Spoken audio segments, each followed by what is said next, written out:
Family of Rob Reiner say the legendary Hollywood director and his wife, Michelle, have died. Sources tell ABC News Reiner and his wife were found stabbed to death in their Los Angeles home Sunday afternoon. Hollywood royalty lived and died behind the quiet gates of Brentwood. On Sunday, December 14th, the world woke to the news that Rob Reiner, the comedic genius behind Archie Bunker's Meathead, the visionary director of Stand By Me and When Harry Met Sally, was dead, along with his wife, Michelle Singer Reiner. It was a tragedy. Turning now to a story that we are continuing to follow, and I want to take a look at this. A social media post from a TMZ. It says LAPD releases Nick Reiner arrest photos in of Rob and Michelle Reiner. A homicide investigation on an impossibly grand scale. But the true gut-wrenching shockwave hit hours later when the Los Angeles Police Department announced their suspect. The name will shock you. The Reiner's son and the shattered image. The 911 call came from the family's sprawling Brentwood estate, a sanctuary of celebrity and wealth nestled in the quiet hills of Los Angeles. The initial reports were sparse but devastating. Rob Reiner, 78, and Michelle Singer Reiner, 68, were found dead inside their home. Homicide was immediately suspected. The Los Angeles Police Department's Robbery Homicide Division, RHD, took the lead, a clear signal of the gravity and high-profile nature of the case. The media frenzy was instantaneous. For hours, the story was one of simple, colossal loss. A legend had fallen. An adored partner was gone. Then came the moment that turned tragedy into unimaginable horror. That same day, the LAPD confirmed an arrest. Not a burglar, not a fan, and not a stranger, but a member of the Reiner family. Nicholas "Nick" Reiner, the couple's 32-year-old son, was taken into custody. The shock was total, immediate, and visceral. This was not the typical tabloid scandal. This was a fundamental breach of the familial bond.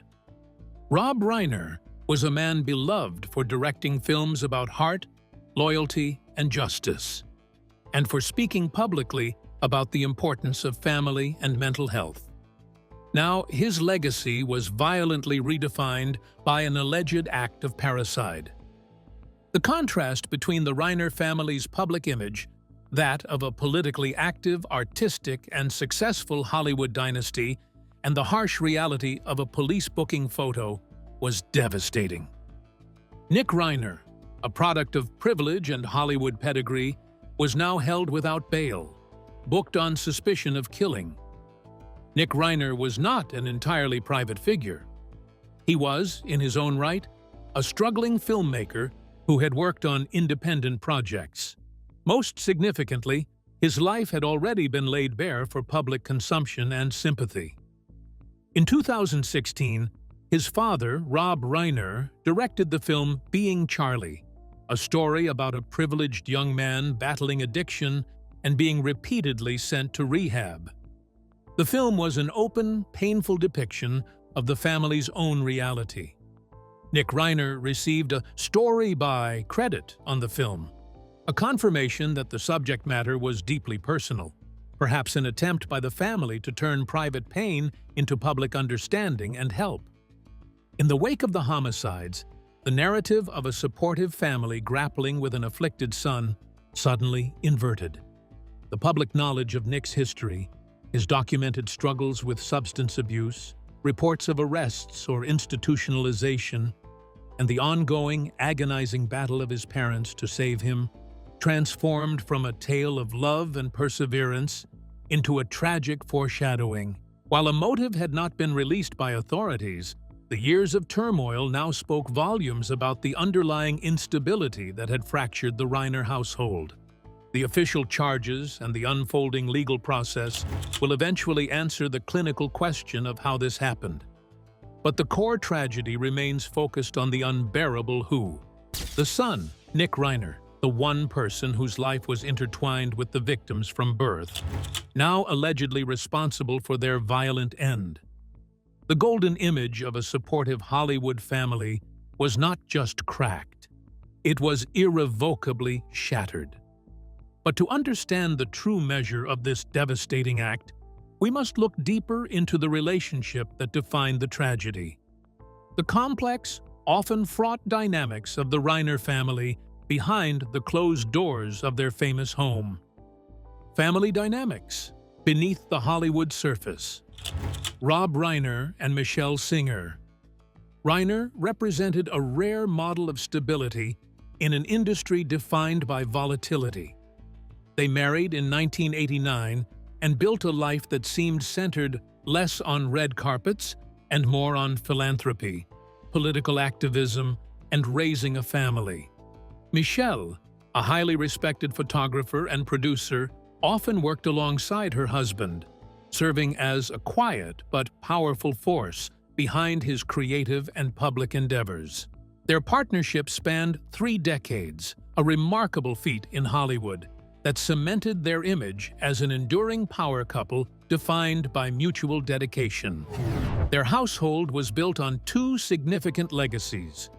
Rob Reiner carried the weight of his own iconic status, first as the Emmy-winning meathead on All in the Family, a role that defined a generation's political and social commentary, and later as the visionary director of films that became cultural touchstones. But beneath that lay the earlier shadow of his father, the legendary Carl Reiner. Growing up under the watch of one titan, Rob Reiner then became one himself. His children, including Nick, inherited not just wealth, but an overwhelming expectation tied to the Reiner name, a name synonymous with American comedy and high artistic achievement. For a child like Nick, this heritage could be a double-edged sword. He was granted access and opportunity, but was also measured against a monumental yardstick of success.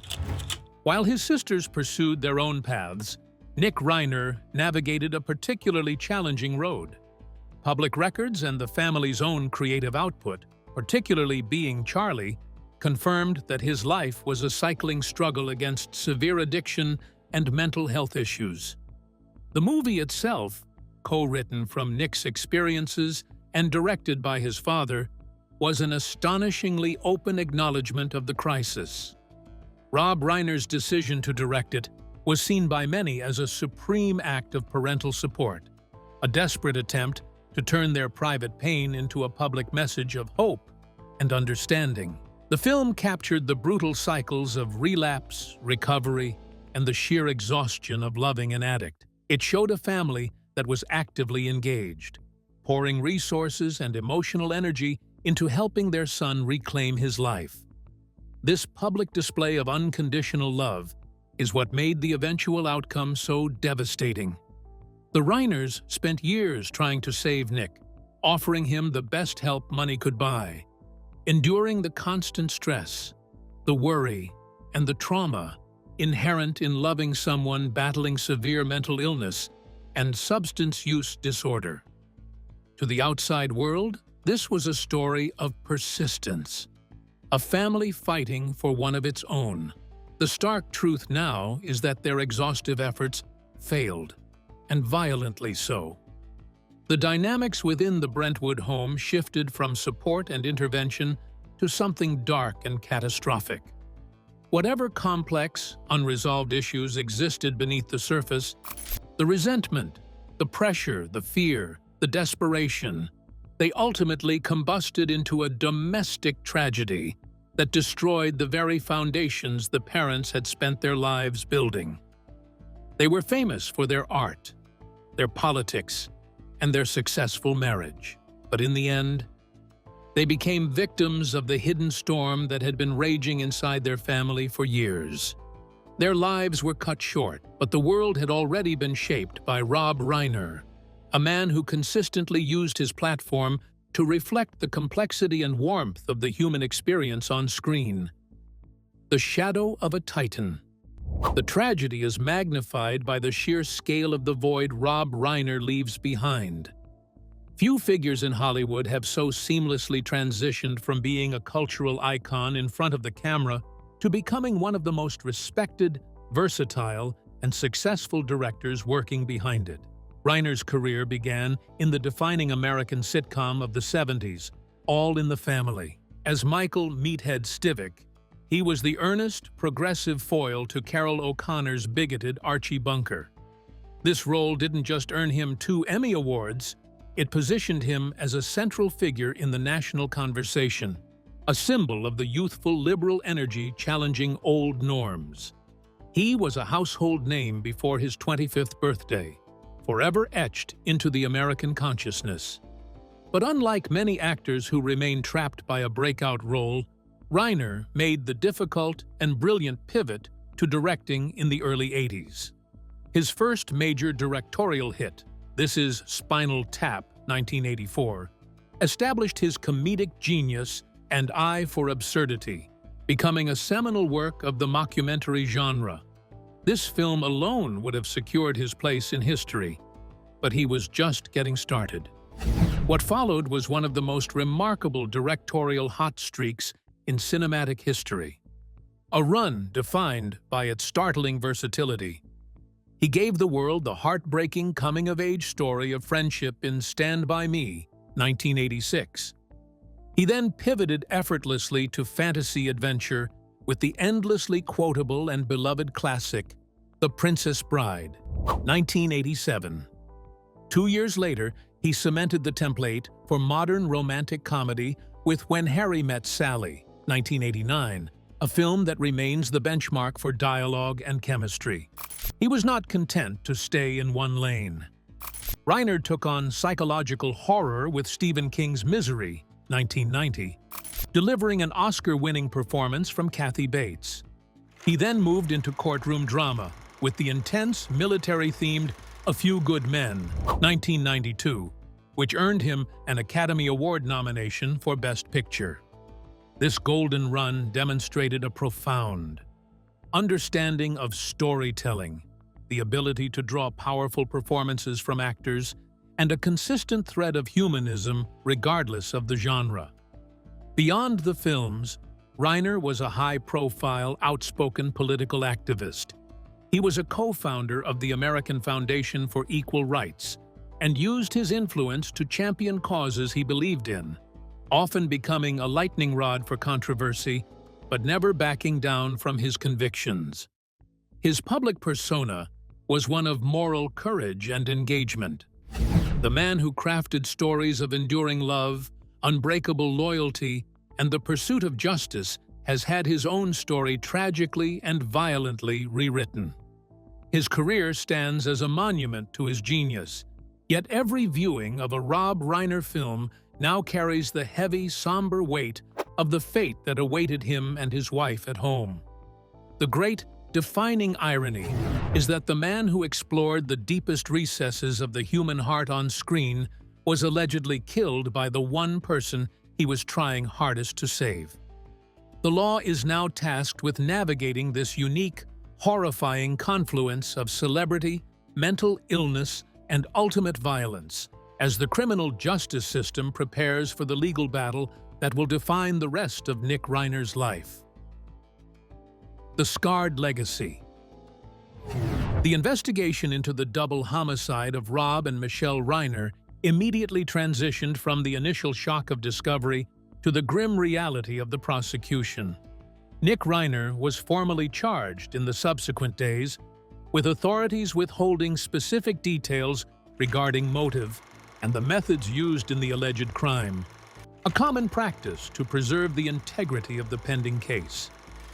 The legal proceedings will be one of the most watched celebrity-adjacent trials in years, forced to grapple with complex issues of alleged familial violence, history of addiction, and mental health capacity.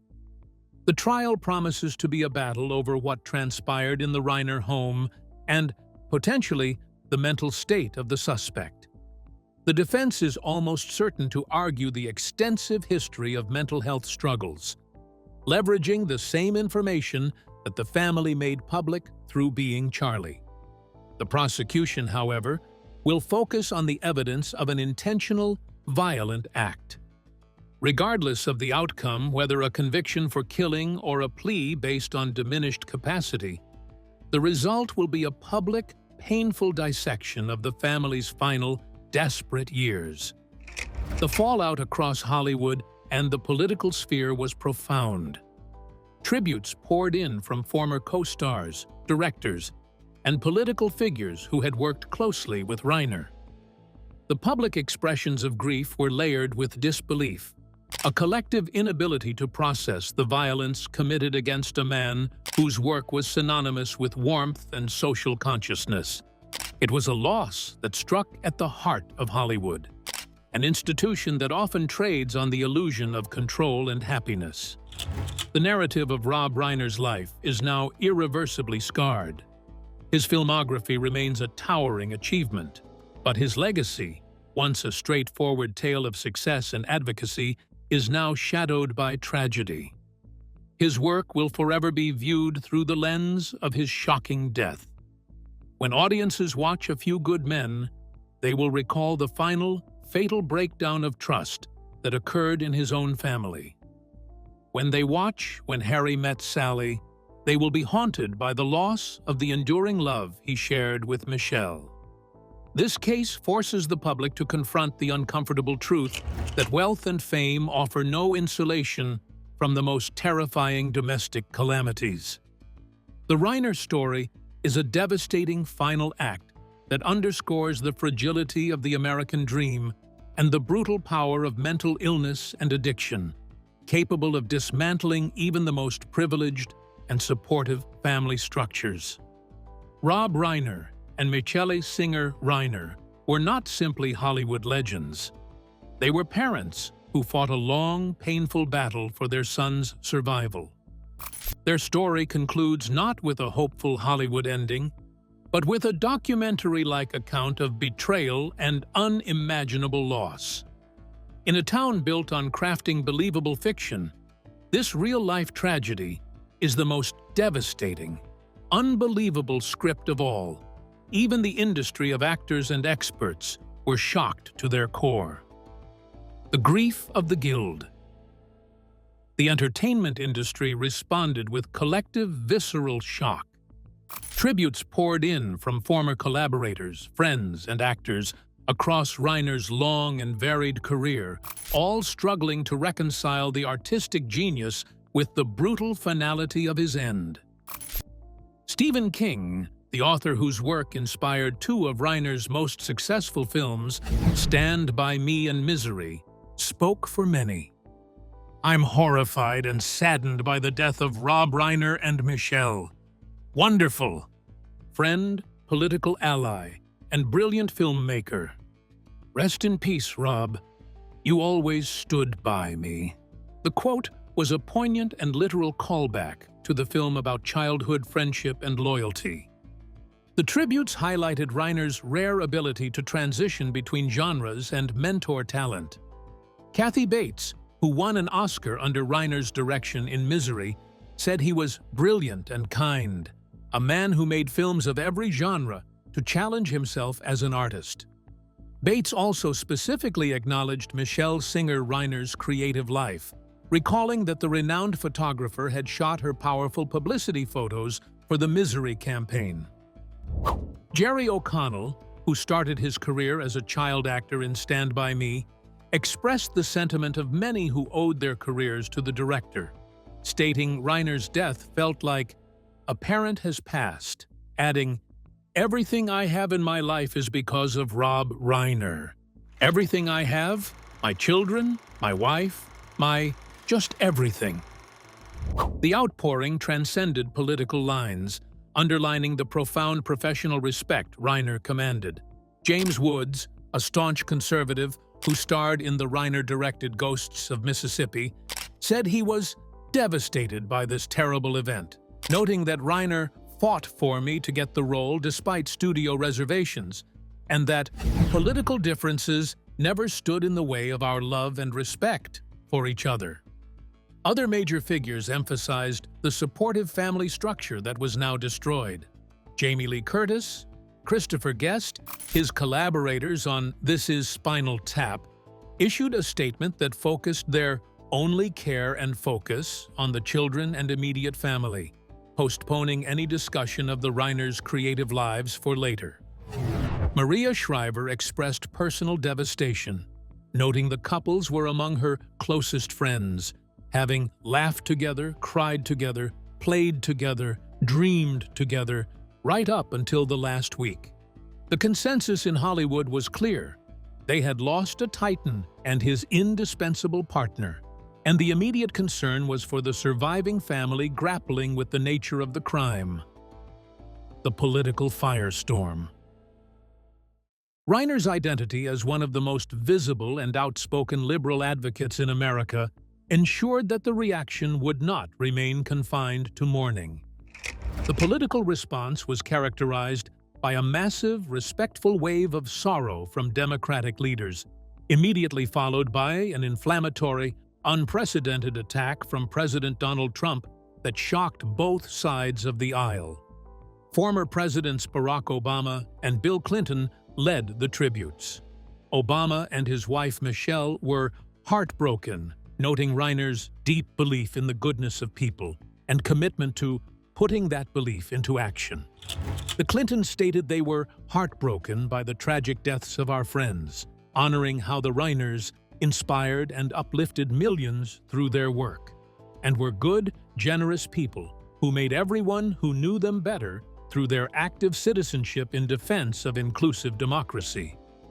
Los Angeles Mayor Karen Bass called Reiner's death a devastating loss, citing his creative work and advocacy for social justice, while California Governor Gavin Newsom praised his boundless empathy and tireless advocacy for children and civil rights. This solemn consensus was brutally interrupted by President Donald Trump. Using his social media platform, Truth Social, the president stated that Reiner and his wife reportedly died due to the anger he caused others with Trump derangement syndrome, calling Reiner a tortured and struggling and deranged person obsessed with the Russia hoax. The statement, issued before the full facts of the domestic killing were public, was a staggering break from presidential custom, using the victim's tragic death to settle political scores. The reaction to Trump's post was one of immediate, near-universal condemnation. Democrats and Republicans alike called the comments vile, disgusting, and inappropriate. Republican critics included not only longtime Trump opponents, but staunch allies like Congresswoman Marjorie Taylor Greene, who called it a family tragedy, not about politics or political enemies, and Congressman Thomas Massie, who insisted, regardless of how you felt about Rob Reiner, this is inappropriate and disrespectful discourse about a man who was just brutally killed. Even when asked about his post later that day, Trump doubled down, calling Reiner very bad for our country and a deranged person. The quiet shock of the homicide was immediately amplified by the public spectacle, ensuring that the Reiner family's private pain became a subject of national political conflict, forever cementing the public dualistic legacy of the famous director and activist. Do you think their son did it? Write your comments below and don't forget to subscribe to this channel for more stories on Reiner's passing.